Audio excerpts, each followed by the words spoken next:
这可能是20世纪下半叶人类历史上最惨绝人寰的大屠杀。3年多的时间，200多万柬埔寨人，全国1/4的人口，都在这场种族灭绝的浩劫中遭到了杀害，导致了今天的柬埔寨全国人口平均年龄只有26.2岁。这是我们在柬埔寨首都金边拍摄的第4个视频，也是最后一个。前面几期视频的评论区和弹幕经常可以看到，金边还是有些城市化了。这句戏谑的背后，是一场以全国1/4人口为代价，屠杀上百万条生命的歧途狂飙，将城市居民一键转移到农村，强制劳动，有组织的处决戴眼镜的知识分子，把婴儿倒拎起来摔死在树上。波尔布特和他领导下的红色高棉进行了一场激进而疯狂的社会实验，对柬埔寨人民犯下了不可饶恕的罪行。今天这期视频，我们走进地狱的入口 S21集中营和中乌杀人场，一起来了解这段惨绝人寰而又发人深省的历史。大家好，我是狒狒，我们正在背包环游东南亚。现在呢，我们是在柬埔寨的首都金边。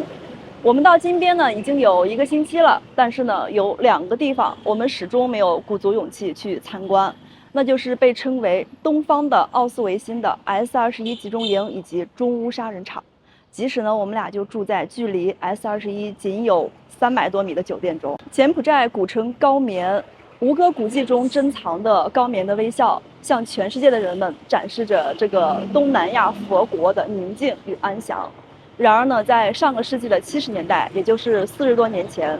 这片宁静的土地却经历了一场极为恐怖的浩劫，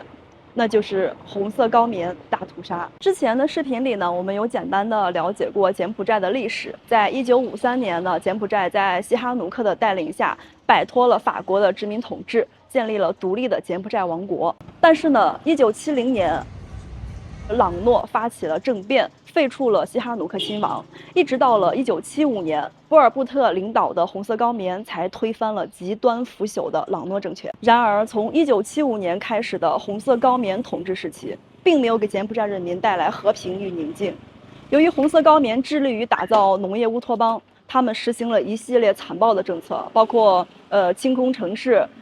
种族清洗，还有强制劳动以及集中的处决，导致了柬埔寨出现了大规模的屠杀、饥荒以及人道灾难。在红色高棉统治时期，全国的人口锐减了200多万，而当时的柬埔寨总人口也就800多万，也就是说呢，全国有1/4的人口都死于那场大劫难。红色高棉在柬埔寨全国建立了数百座集中营，用来关押、审讯和处决受害者。那我们今天呢，即将要参观的这座 S21就是其中的一座。S21集中营呢，在现在又被称为土司连屠杀博物馆。我们现在已经快到门口了，先去买门票啊。我们刚到这个屠杀博物馆的门口啊，就能感觉到一种肃杀的气氛。土司连屠杀博物馆这个门儿，去前面，入口在前面70米处，这个门关了。2 tickets and 1 on you。我们现在已经买好了门票啊，它这个门票呢是1个人5美元，然后有一个电子讲解器也是5美元。我和文涛呢，2个人只要了1个电子讲解器，所以我们总共是15美元。现在我们进去检票以及领取讲解器。这边有各种讲解器的语言，有英语、法语、汉语、日语的。Excuse me, can you teach me how to use it? Press 1. One and one style. One and play, and one starts from there's a stop sign. 我们俩刚刚已经领到了这个电子导览器，还有一张导览图。这个导览图呢，里面一共有32个能参观的点儿，它画到了32。然后呢，每到一个地方，比如说1号，在1号这个地方，我们摁个1，再摁个开始键，它就会播放这个地方的导览。那今天呢，我们就跟着这个电子导览器以及导览图去完成整个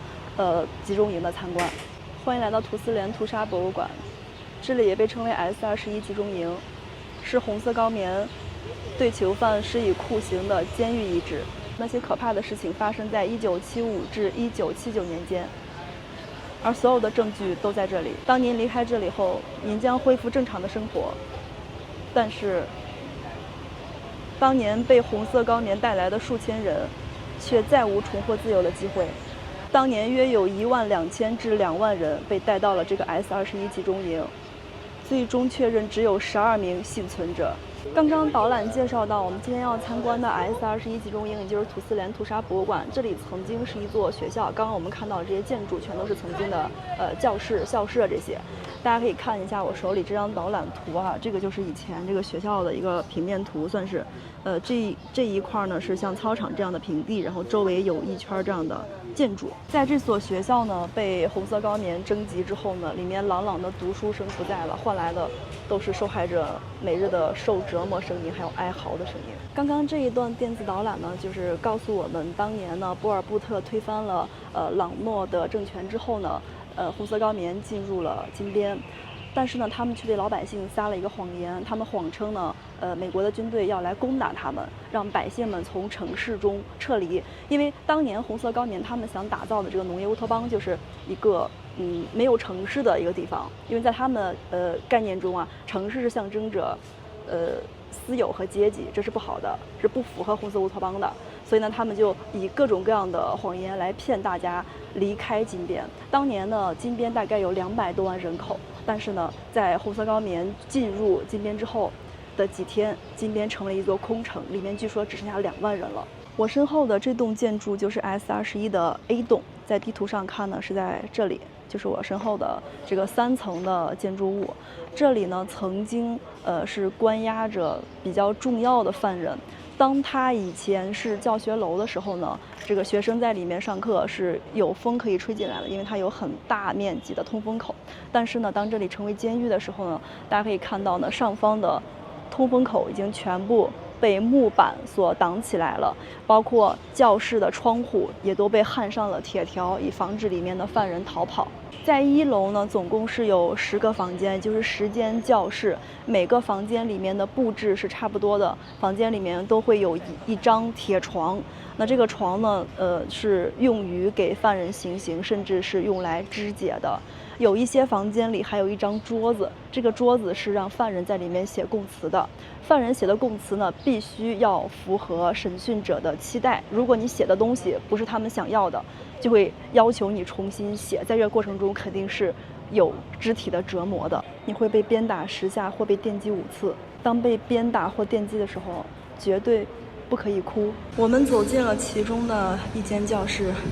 这张铁床就是曾经用来审讯犯人，甚至是肢解犯人的工具。但现在呢，上面已经看不出来太多痕迹了。墙上这张照片呢，就是在红色高棉撤出金边之后发现的当时的实拍的照片。被留下来的受害者呢，正被绑在床上，进行着折磨和杀害。我们现在上楼去看一看呢，当年被逮捕到这个 S21中并且饱受折磨的人们究竟都是哪些人？最开始被抓捕到这里的是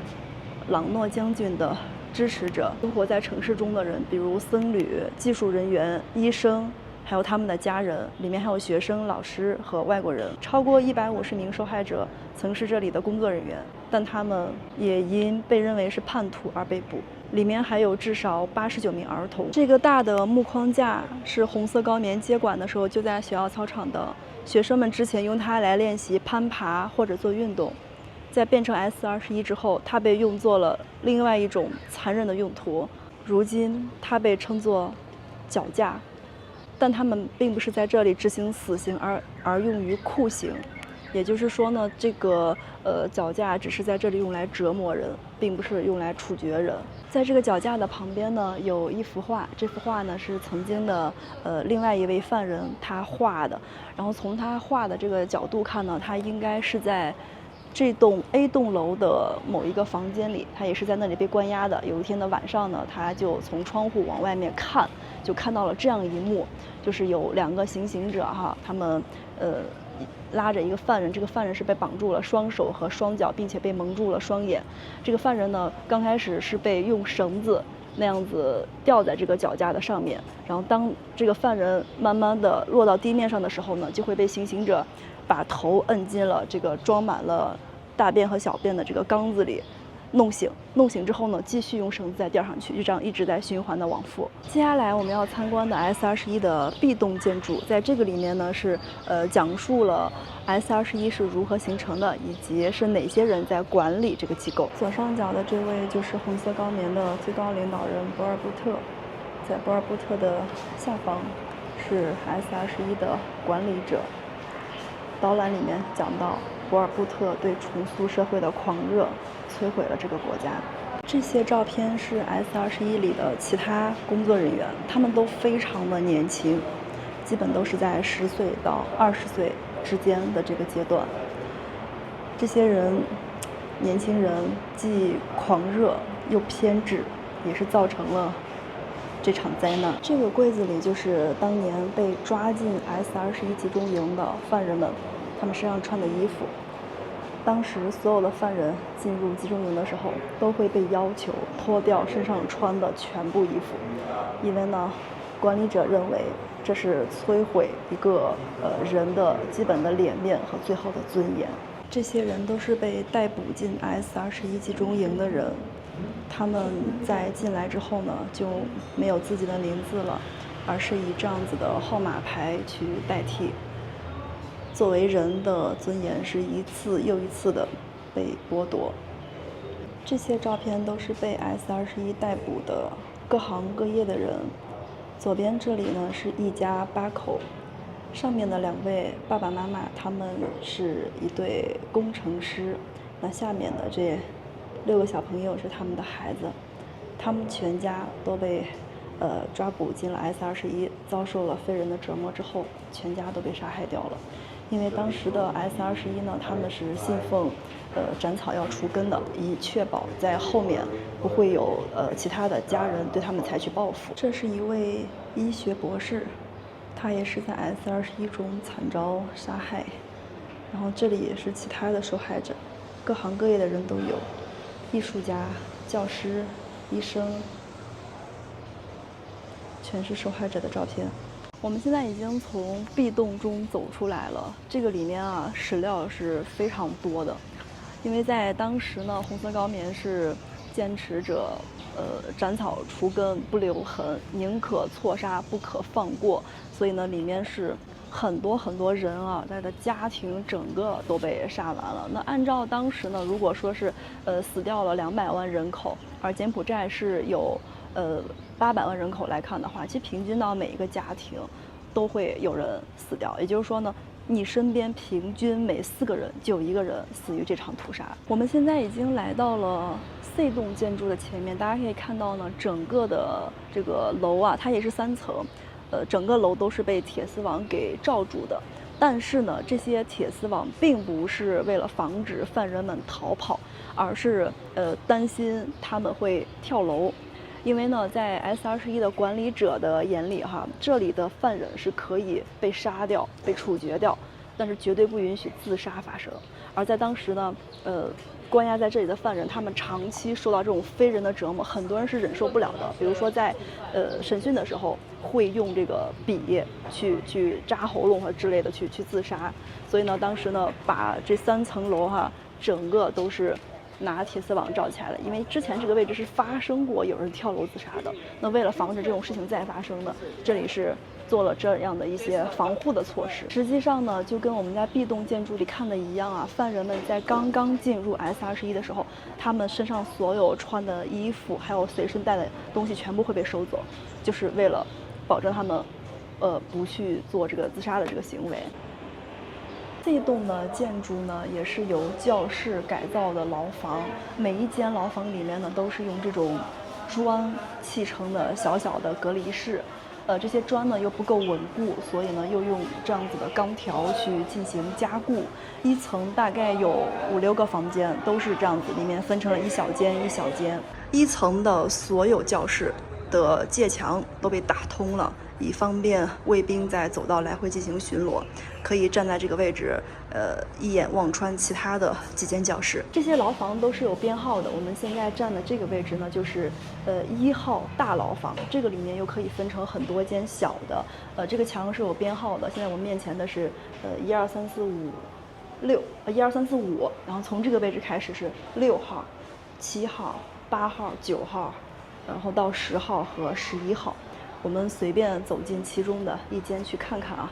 就比如说最靠墙的这一间，它这个门特别的小，这走进来呢需要侧着身子。然后这间牢房它的面积大概就是个1米宽2米长，也就是一张单人床的面积了。那当时呢，犯人在这里是不被允许出去的。如果他们需要上厕所方便的时候呢，管理人员就给他们拿来一个瓶子或者是一个盒子，要求犯人在那个里面方便。如果说方便的时候不小心把排泄物洒出去，洒在地板上了，那么关押这些人的管理者就会要求犯人把地板舔干净。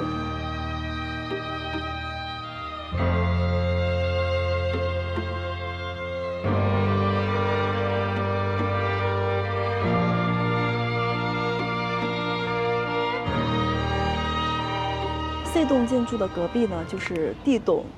D 栋真正的诠释了 S21的反人类罪行。中间3个房间的展品可能让很多看到的人感到不安，其中包括了实际的刑具以及详细描绘酷刑执行方式的绘画。当时被关押在 S21的囚犯里面有2位是画家，他们呢用画作画出了当年他们在这里经历了各种悲惨的事情，就是我们现在能看到的墙壁上的各种，比如行刑的场面，还有犯人们是如何在这座牢狱里面生活的各种场景。那这位画家现在在哪里呢？大家可以看一下啊，其中的一位在这里，还有另外一位在这里。他们是为数不多的从 S21里面幸存出来的人。这里是整栋 D 座建筑的最后一间屋子啊。当时的 S21呢，因为绝大多数，可以说99.999%的犯人都是死掉了，很少有人幸免于难，所以呢，在当时的金边的市区以及周边发生了很多座的那种万人坑。那这间屋子就陈列着从这些万人坑里面挖出来的遗骸，还有头骨这些。那今天呢，我们花了4个小时的时间参观完了整座 S21集中营。但是呢，毕竟S21的空间是有限的，更多的犯人都是从这里被拉到了屠杀场去处决的。那我们接下来就去今天的第2个目的地——中乌杀人场。在那里呢，是数以万计的犯人都被杀害了。中乌杀人场距离 S21集中营还有大概7、8公里，它是在一个郊区的位置。距离金边市区8公里的中乌杀人场，又被称为琼伊克种族灭绝中心，是当年红色高棉大屠杀中最著名的一个杀戮场。总计有17000人在这里被以各种方式残忍的杀害。这棵树可能是冤魂最多的一棵树了，数以万计的幼儿被倒踢着双脚抡死在这棵树上，然后扔到旁边的坑里。1980年，在这里挖掘出了8589具骸骨，至今还有43个杀人坑没有清理出来。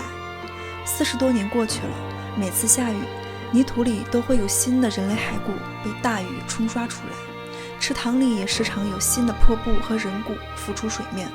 走进杀人场，即使在阳光明媚的晴天，也令人感觉头皮发麻。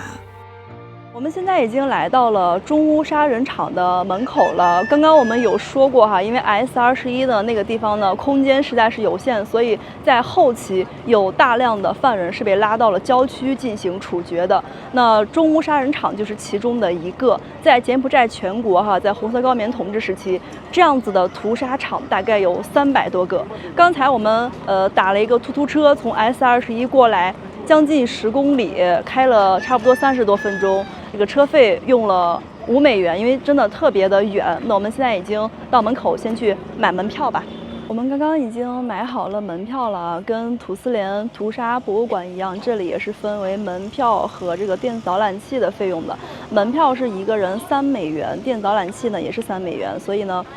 如果买门票和电子导览器一起的话，一个人就是$6。我们俩跟刚刚一样，也是买了2张门票，然后带了1个电子导览器。所以接下来呢，跟刚刚的流程一样哈，我们依然是按照呢这一张导览图，这个是中文的。这个里面有也是按顺序，有大概19个这样子的点儿，它是从第一个简介开始，一直到最后的告别结束，我们就按照这个顺序。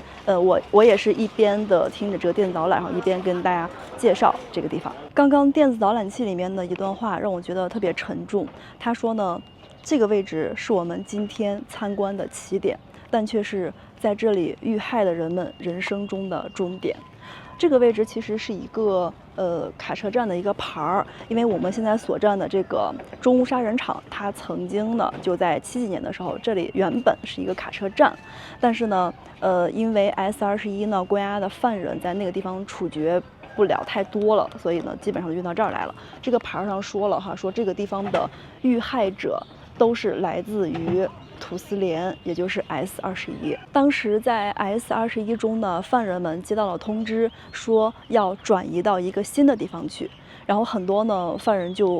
他们其实满怀期待的坐上了转移的车辆，因为他们觉得呢，我们很可能要重获自由，甚至可以回到自己曾经的家园。但是没有想到，他们却被从关押和审讯的地方直接给拉到了杀人场。转运犯人的车辆走着走着，很多人就觉察到了不对劲，但对此呢，大家并没有什么反抗，因为很多人其实已经释怀了，他们甚至反而觉得能带他们去这个杀人场，已经是人生的解脱了。那这个话呢，就是当时把这些犯人们从S21转移过来，关押在这里一个很简易的一个木房子里的场景。在最开始的时候呢，从 S21拉过来的犯人，刚到这里就会立即被处决掉。当时呢，这个处决犯人的速度是每天会杀掉300人，但是后来随着拉过来的人越来越多，这个处决的，按他的原话就是处决能力不够了，很多人需要等到下一天，就是第2天才能被处决掉。其实在这个位置呢，原本是有建筑的，但是呢，现在这里已经夷为平地了。因为呢，在红色高棉政权垮台之后呢，当地愤怒的人们把这里整个都拆掉了，然后把这些建筑物中有用的建材都拉到城市里面去了，去重新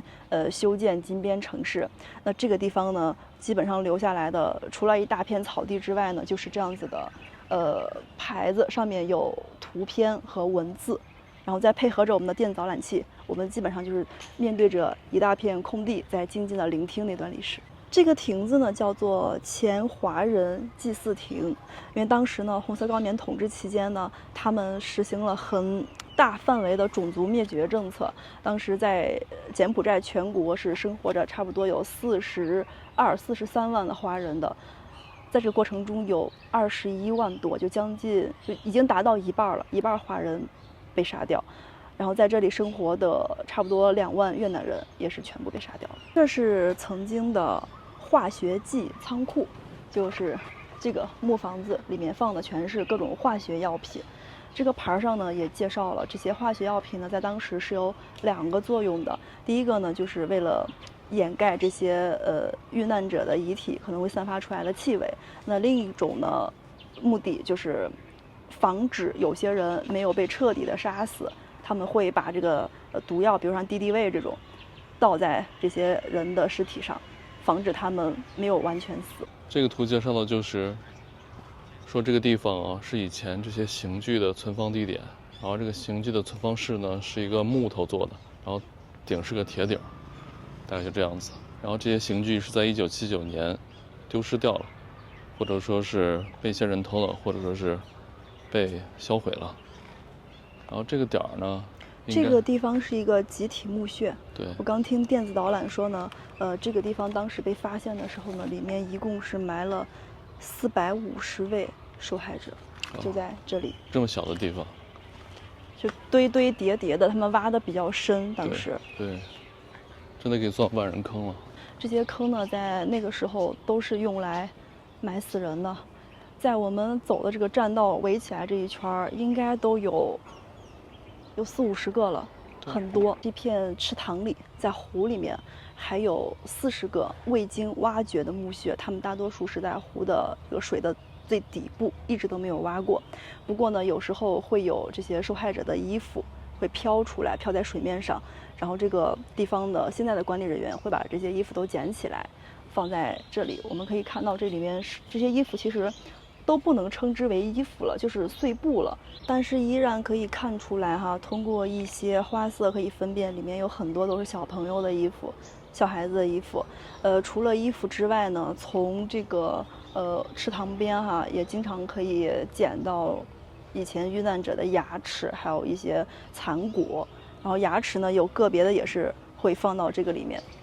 不知道这个好像是一小段骨头。这棵树被叫做杀人树，在当时呢，这棵树主要是用来处决幼儿和妇女的。那妇女刚刚被抓到的时候呢，会被脱光衣服进行极大的羞辱，而幼儿呢，则会被士兵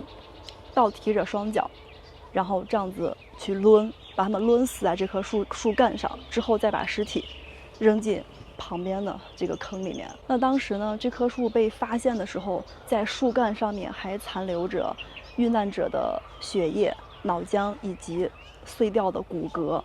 那为什么红色高棉对这些手无寸铁的妇女和儿童都要实行这么残忍的行径呢？因为在当时红色高棉看来呢，他们一直是信奉斩草必须除根的。如果把一个家庭中的1名成员杀掉，那就要把他们家的所有人老老少少全部杀掉，这样是为了防止他们家以后有人来报复，以绝后患。那这些年呢，随着中乌沙人场对游客的开放，很多游客以及当地的居民啊，也是在这棵树上挂满了这种用来祈福的一些小饰品，因为这里主要是妇女和儿童嘛。我们可以看到呢，有很多的像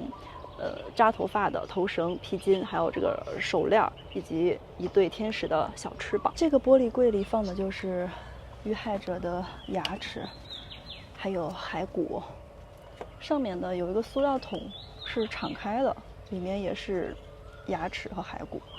因为电子导览说呢，这个地方一到下雨的时候就会冲刷出很多的牙齿，所以一直在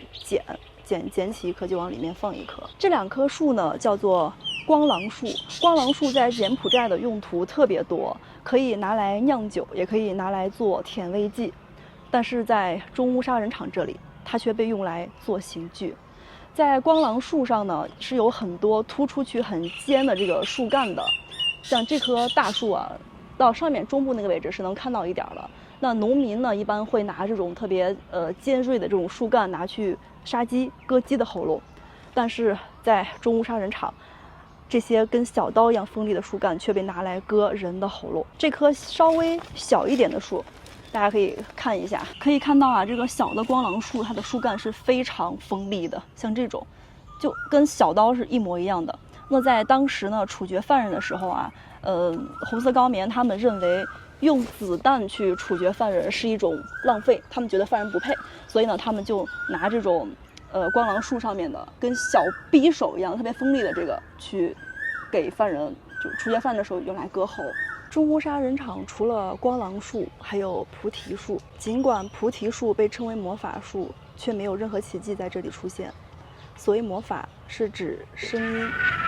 挂在树枝上的扩音器所播放的革命歌曲，响遍了整个杀人场。在日间，这个歌曲是用来鼓励在田间工作的工人，而在晚上会让外面的人以为这里正在开会进行会议，而事实上，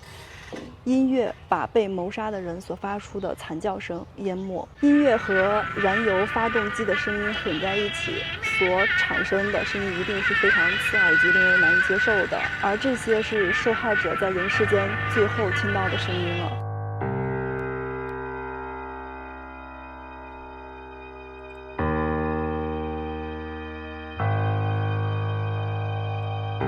我们今天在中乌沙人场参观的最后一站，来到了一座巨大的佛塔前面。这座佛塔呢，是柬埔寨政府为了纪念在这场杀戮中所遇难的所有人们而修建的。刚刚我们参观过程中啊，路过的大大小小的这些墓葬的坑里都是空的，里面是没有遗骸的。这些遗骸后来都被整理出来，来放在这座巨大的佛塔中。现在的佛塔里面的这种陈列的架子是有17层的，17这个数字也是有来历的，因为在1975年4月17日，红色高棉正式的进入了金边。在这17层的架子中呢，最下面的10层放的是头骨，大概有9000多个头骨，而上面一些的位置放的是人体主要的骨骼，比如说腿骨、臂骨之类的。然后比较小的骨骼，像肋骨这些啊，都是在泥土中，并没有挖出来陈列在这里。从这些头骨表面的状况就可以看出这个人是如何死掉的。比如说呢，有一些人是被用斧头给处决的，那他的头骨上面就会有形成巨大的这种裂缝，而有一些人呢是被棍棒之类的打死的，他的头上可能就会有凹陷或者是孔洞这些。佛塔的里面是可以进去参观，并且可以拍照的，但是需要脱掉鞋子，并且在里面能够保持安静。所以我们就在这个佛塔的外面，把里面的大概相关情况先给大家介绍一下。那我们今天的参观到这里就结束了。在这个视频的开头呢，我们有说过，柬埔寨全国人口的平均年龄只有26.2岁，30岁以下的年轻人占到总人口的70%。那相信呢，看完这个视频，大家的心中都已经有了答案。这个国家的老年人究竟都去了哪里？那大家如果以后来到柬埔寨旅游的话，除了去暹粒欣赏高棉的微笑之外，也可以留一些时间给到金边，在这里聆听一下高棉的哭泣。柬埔寨这片曾经被泪水浸透、被鲜血覆盖的土地，在经历过让人难以置信的苦难后，尽管今天还面临着许多有待解决的问题，但相信这个微笑国度的未来一定会繁花盛开，星河璀璨。